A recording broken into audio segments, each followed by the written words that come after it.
Terima kasih, Mbak Rahma. Ya, itu kelebihan dari Mbak Rahma sebagai moderator merangkap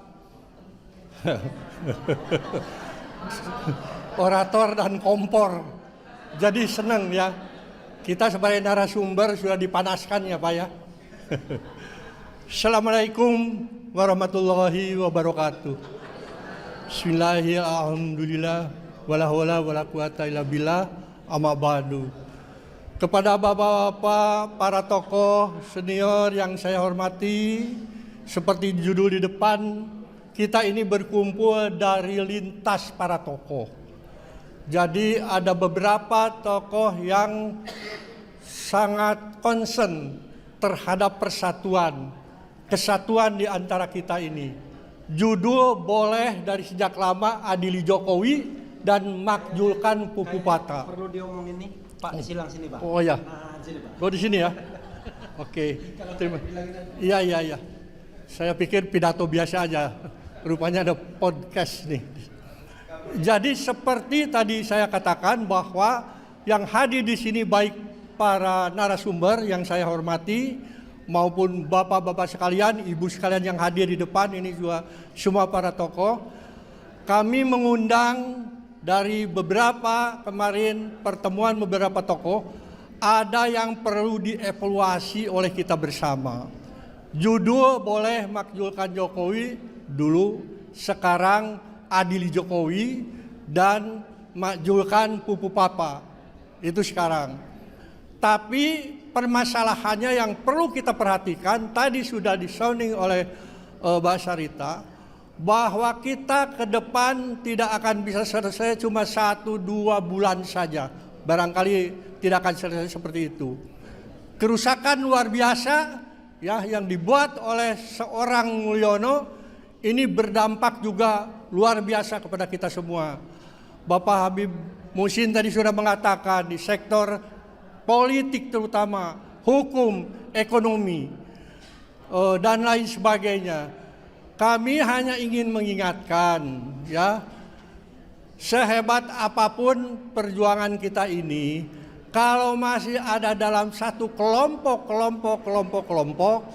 kalau masih ada dalam klaster, kalau tidak mau bersatu kita, itu akan kita sulit menghadapinya. Ini yang berat.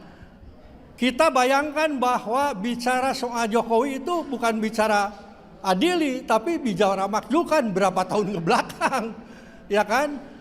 Masih bercokol dan masih berjaya dalam tanda kutip, termasuk juga Pupu Papa. Di mana-mana kita mengadakan sebuah forum untuk melawan rejim yang dolim itu. Di mana-mana dan siapa banyak sekali para tokoh kumpul di situ. Hari ini saya kumpulkan lintas, bukan saya, kami para panitia kumpulkan para lintas tokoh, bukan hanya narasumber tapi di depan ini semua. Maksudnya untuk membuat satu kesatuan, satu frekuensi yang sama, satu komitmen bersama untuk melawan dan menyelesaikan judul di depan ini. Itu yang paling penting. Dan kita tahu, bayangkan seperti seorang Said Didu kemarin, bagaimana dia dicoba untuk dikriminalisasi. Teman-teman di Rempang juga sama, bagaimana dia dihabisi, ya artinya dilukai, dan juga hampir ada yang dikriminalisasi juga, sama. Dan saya sudah ingatkan kepada Bung Roy yang luar biasa itu, dengan Pupu Papanya. Dengan keahliannya beliau mengatakan, nih orang nggak bisa jadi wakil presiden. Nih orang sudah melanggar etika berat yang luar biasa. Dan dia bisa mengatakan 99%. Itu semua kita harapkan tidak berjalan berdiri atau sendiri-sendiri. Itu maksudnya. Pak Said Didu jangan sampai beliau sudah sepuh, ya tiba-tiba ya dengan kehebatannya, tapi dicoba dikriminalisasi. Itu jangan sampai terjadi. Kita harus bersatu semua di sini memayungi kelompok-kelompok yang bergerak untuk melawan kedoliman itu. Payung hukum saja. Bentuknya terserah nanti Pak 1 menit Rama, lagi ya, maaf. Ya, bentuknya dalam bentuk forum, bisa juga dalam bentuk kaukus. Kaukus para tokoh lintas di sini, mau agama, nasionalis, umat dan lain sebagainya, profesional, kumpullah dalam satu payung. Ya, kita siap mewayungi klaster-klaster pergerakan, klaster-klaster perjuangan. Karena tidak semua kita bisa berjuang turun bawah. Apabila terjadi sesuatu, payung inilah yang mewayungi bersama. Kita lawan rejim dolim bersama, insya Allah berhasil. Saya kira itu saja karena waktunya yang pendek. Wassalamualaikum warahmatullahi wabarakatuh. Terima kasih. Waalaikumsalam. Ya, terima kasih ini Pak Dindin ya. Sekali lagi tepuk tangan untuk Pak Dindin. Ya, selanjutnya ini perwakilan dari Purnawirawan. Kami persilakan Bapak Laksamana Slamet Subianto.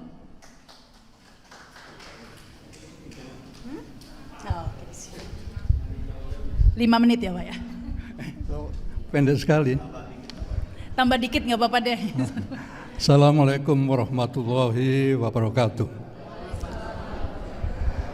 Merdeka! Merdeka!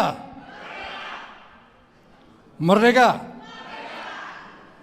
Saya ingin menggarisbawahi apa yang disampaikan oleh yang pertama, Bapak mana? Persatuan kesatuan itu. Kita tidak akan bisa melaksanakan itu, judul itu, apabila kita tidak bisa bersatu. Nah, untuk itu kita harus menetapkan satu tujuan yang harus kita sepakati bersama, yaitu menyelamatkan bangsa dan negara. Jadi semuanya harus sepakat bahwa langkah kita adalah menyelamatkan bangsa dan negara. Titik. Nah, oleh karena itu, masing-masing klaster harus mulai menyiapkan kekuatan, menggalang kekuatan, menjahit kekuatan untuk bersama-sama melakukan tindakan apabila perlu adalah tindakan 98 yang kedua. Itu yang harus kita lakukan. Karena semua yang ada saat ini tidak bisa kita harapkan. Tidak bisa kita harapkan.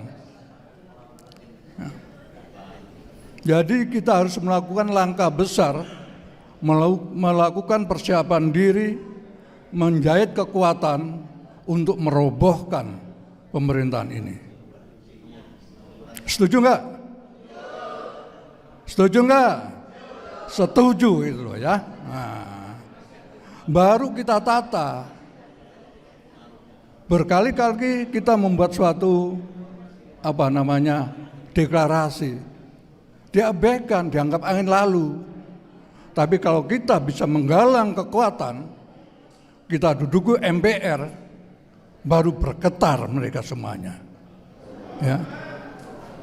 Oke? Setuju enggak? Oke. Saya ingin menyatukan hati-hati yang ada di sini. Menjadi suatu kesatuan hati untuk berjuang menegakkan kebenaran di negeri ini, untuk menyelamatkan bangsa dan negara ini. Ya, saya nggak terlalu panjang. Saya ingin kita ikrar bersama. Ayo, tolong berdiri. Ya, saya harapkan ikrar ini menyatukan hati kita untuk menjadi satu tekad perjuangan merobohkan rezim yang tidak bertanggung jawab ini. Angkat tangan kanan ya. Ikuti kata-kata saya. Aku bersumpah demi negeri ini. Negara Kesatuan Republik Indonesia. Satu, kami bangsa Indonesia. Berketuhanan yang Maha Esa. Dua, kami bangsa Indonesia. Berkemanusiaan yang adil dan beradab. Tiga, kami bangsa Indonesia menjunjung tinggi persatuan dan kesatuan Indonesia. Empat, kami bangsa Indonesia berkerakyatan yang dipimpin oleh hikmat kebijaksanaan dalam permusyawaratan perwakilan. Lima, kami bangsa Indonesia berkeadilan sosial bagi seluruh rakyat Indonesia. Amin. Silakan duduk kembali. Nah, ikrar itu saya harapkan bisa menyatukan kita, menyatukan langkah kita, menyatukan kekuatan kita untuk merobohkan pemerintah yang ada. Kita ganti dengan sistem yang baru, ya, sistem atas dasar kebenaran Pancasila. Saya kira demikian. Saya akhiri. Wassalamualaikum warahmatullahi wabarakatuh. Waalaikumsalam. Terima kasih Pak. Tepat waktu kok Pak. Tapi sebenarnya ini kita ada waktu sampai azan ya. Jadi agak ya masih ada 40 menit lagi lah ya sampai azan. Ya, kesempatan selanjutnya kami berikan kepada Bapak Kiai Haji Atian Ali Dai MA. Silakan, Pak.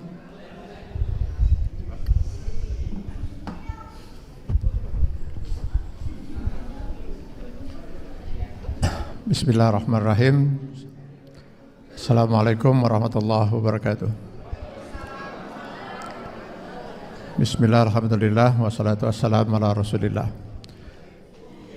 Mohon izin, mungkin saya tidak langsung menuju tema ini, Pak. Tetapi ingin menyampaikan sesuatu yang mungkin harus kita siapkan agar kita bisa memenangkan tema yang ada ini. Terus terang dari lubuk hati yang sangat dalam, saya sangat salut Pak dengan yang hadir sekarang di ruangan ini. Yang dari sejak dulu, dari zaman ke zaman, dari rezim ke rezim, tidak pernah berhenti dari berjuang. Pertanyaannya, apa hasilnya?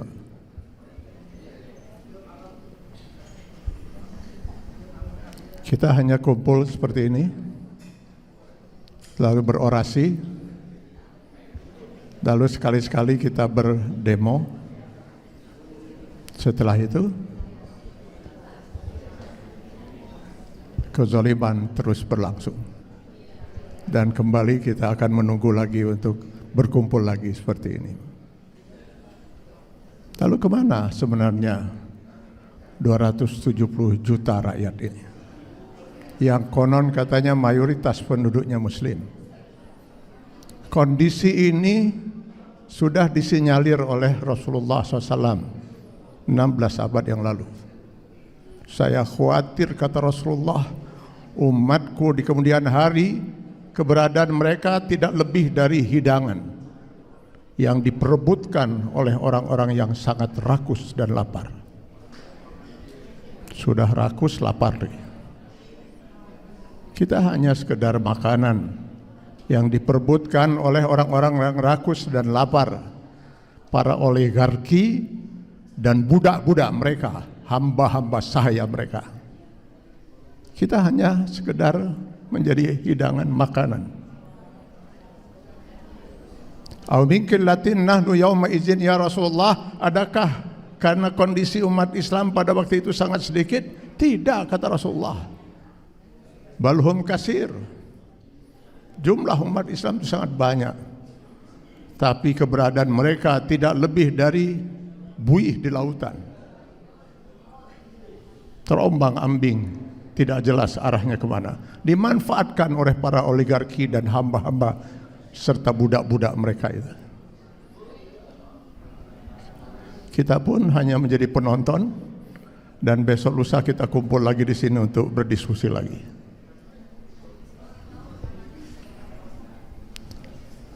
Bapak-bapak dan saudara-saudara sekalian, kezaliman ini tidak akan pernah berhenti, kata Sayyidina Ali radhiyallahu an. Bukan karena banyaknya orang-orang yang jahat, tapi diamnya orang-orang yang baik.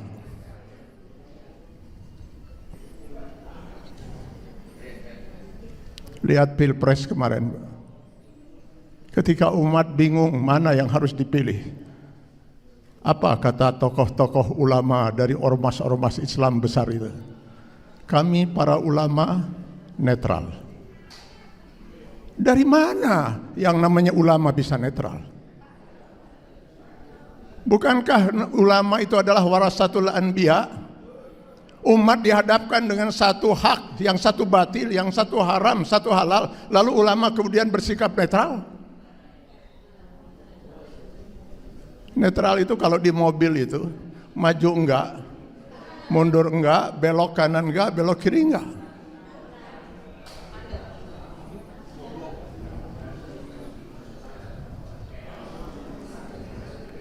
Saya jadi teringat dengan pernyataan Imam An-Nawawi dalam Syarah Sahih Muslim. Mereka yang tidak menyuarakan kebenaran adalah setan al-akhras, setan yang bisu. Dan yang menyuarakan kebatilan adalah setan yang berbicara. Kini kebanyakan kita adalah setan-setan bisu.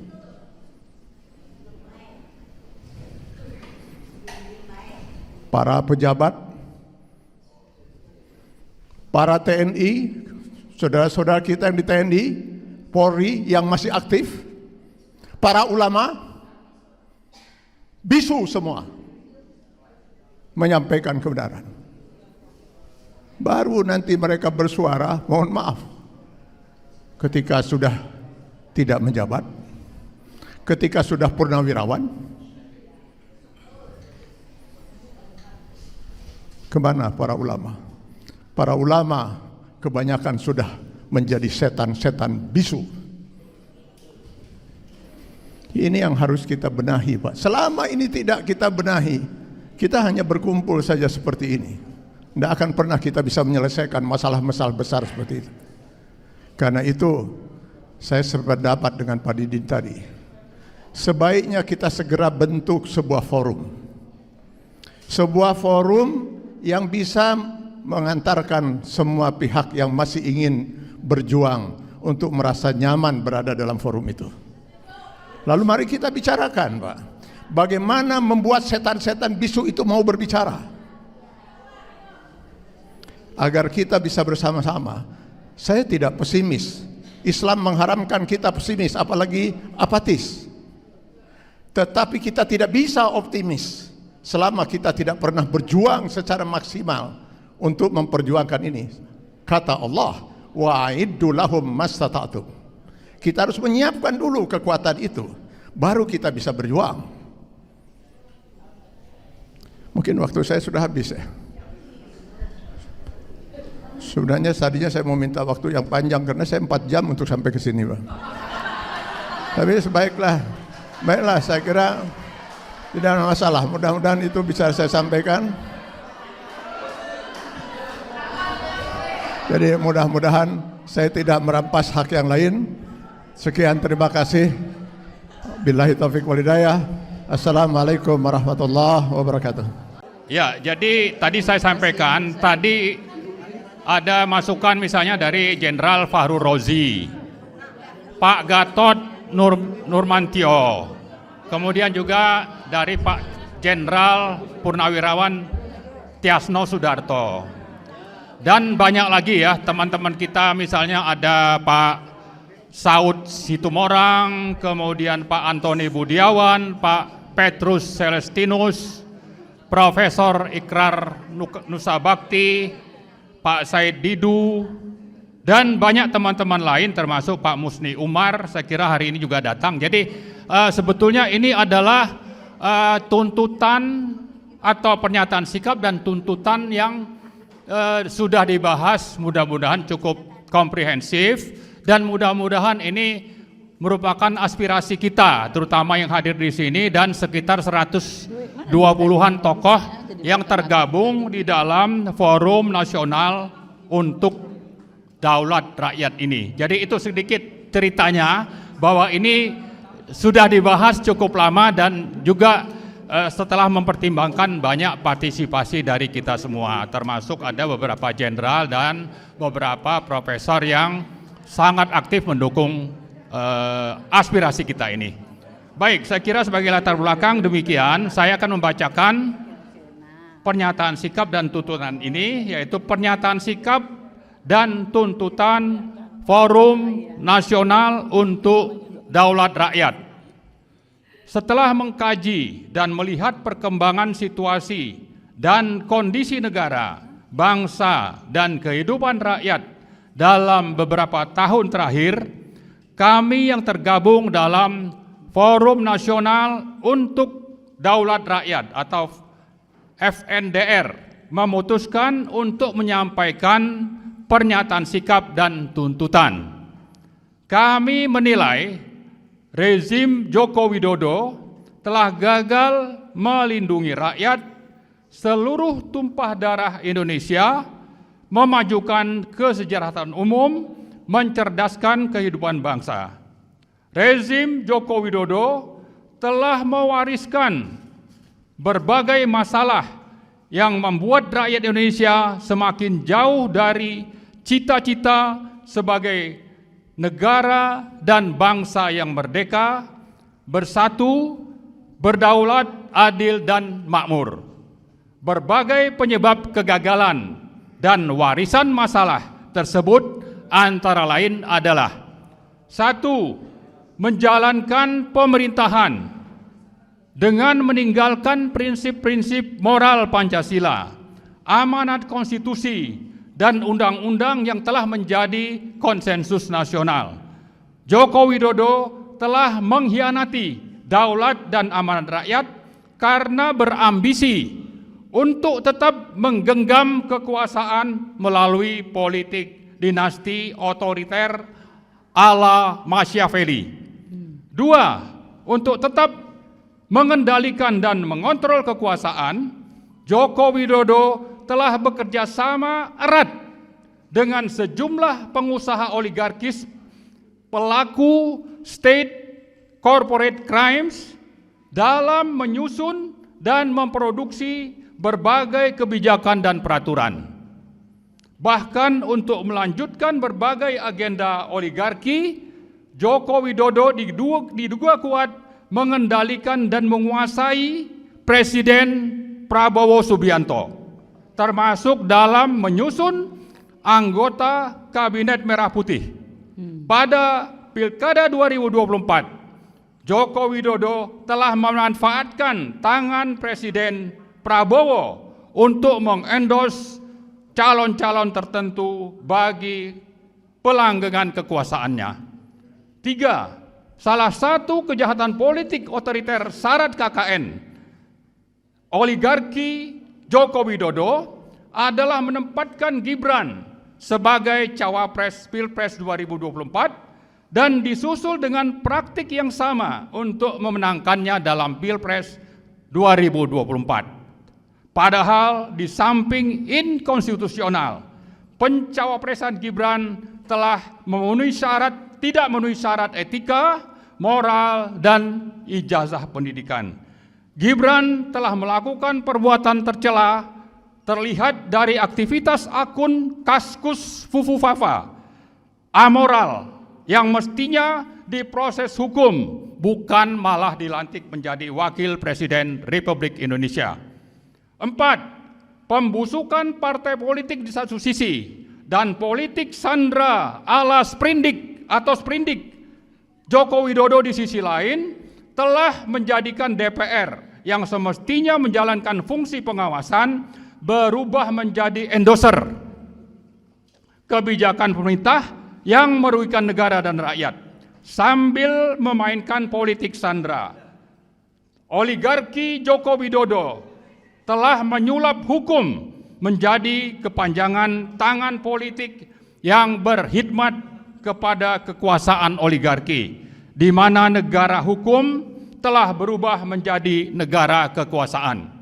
5. Memelihara para taipan termasuk yang menjadi proksi Cina telah sangat berperan mendukung Joko Widodo mencengkram kekuasaan dan berburu rente melalui proyek-proyek swasta oligarkis yang diberi predikat sebagai proyek strategis nasional atau PSN, seperti proyek Rempang, BSD, PIK 2, Surabaya, Frontline, dan Papua Selatan. Dengan status PSN, para oligarki seperti Aguan, Salim, Tommy Winata, dan lain-lain mendapat dukungan penuh rezim untuk menindas, menjajah, menyengsarakan, dan menghancurkan kehidupan rakyat. 6. Simbiosis mutualisme dan KKN rezim Joko Widodo dengan para taipan telah memberi kesempatan kepada sejumlah pengusaha dan Cina RRC menguasai berbagai sektor kehidupan berbangsa dan bernegara, terutama di sektor-sektor ekonomi, keuangan, SDA, industri, perdagangan, dan sebagainya. Hegemoni dan penjajahan senyap ini telah menjadi ancaman serius atas pertahanan, kedaulatan, kemandirian, dan ketahanan nasional Indonesia ke depan. 7. Pelanggaran HAM menjadi kejahatan sistemik rezim Joko Widodo. Tewasnya 800-an petugas pemilu berakhir tanpa proses hukum. Padahal Perhimpunan Kedokteran menyatakan kematian tersebut bukan karena kelelahan tetapi by design. Peristiwa pembunuhan 6 orang pendemo Bawaslu 21-22 Mei 2019, pembantaian 6 laskar pengawal HRS, hingga kasus Kanjuruhan yang menewaskan lebih dari 300 orang rakyat Indonesia adalah pengabaian kemanusiaan dan bahkan bisa disebut sebagai rekayasa dan kejahatan politik.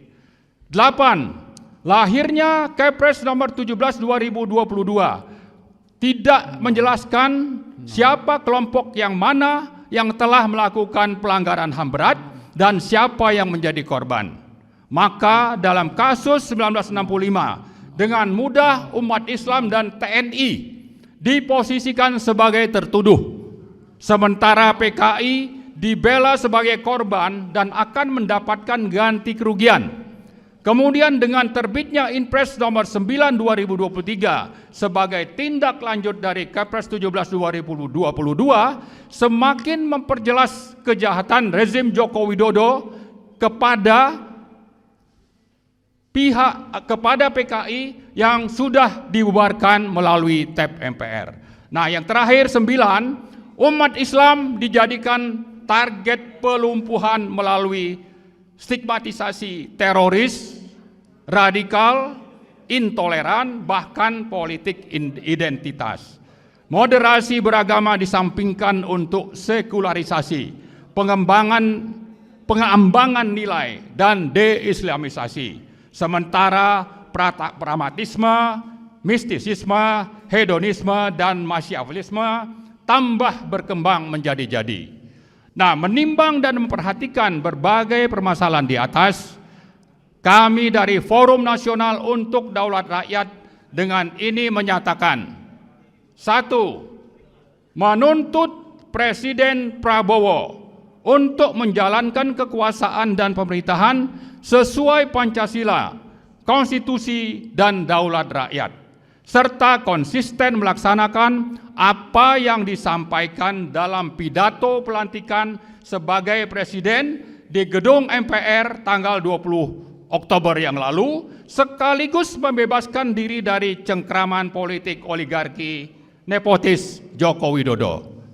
Kedua, menuntut DPR, DPD, dan MPR menjalankan kewenangan sesuai Undang-Undang Dasar 1945 untuk segera memproses pemakzulan Wakil Presiden Gibran Rakabuming Raka karena telah tidak memenuhi syarat sebagai Wakil Presiden. Ketiga, menuntut Presiden Prabowo memproses hukum para konglomerat hitam yang telah bekerja sama mendukung rezim oligarki Joko Widodo yang menjadi penyebab kesengsaraan dan kerugian negara, kesengsaraan rakyat dan kerugian negara. Keempat, mengajak seluruh komponen rakyat untuk menuntut agar berbagai kejahatan dan pelanggaran hukum yang telah dilakukan oleh mantan Presiden Joko Widodo diproses di pengadilan. Demikian pernyataan sikap dan tuntutan ini dibuat dan disampaikan sebagai wujud pertanggungjawaban bersama dalam rangka menegakkan daulat dan amanat rakyat berdasarkan Pancasila dan Undang-Undang Dasar 1945. Terima kasih. Assalamualaikum warahmatullahi wabarakatuh. Merdeka! Merdeka! Merdeka! Adili Jokowi. Maksudkan Gibran. Sekali lagi, adili Jokowi. Maksudkan Gibran. Terima kasih. Assalamualaikum warahmatullahi wabarakatuh. Waalaikumsalam warahmatullahi wabarakatuh.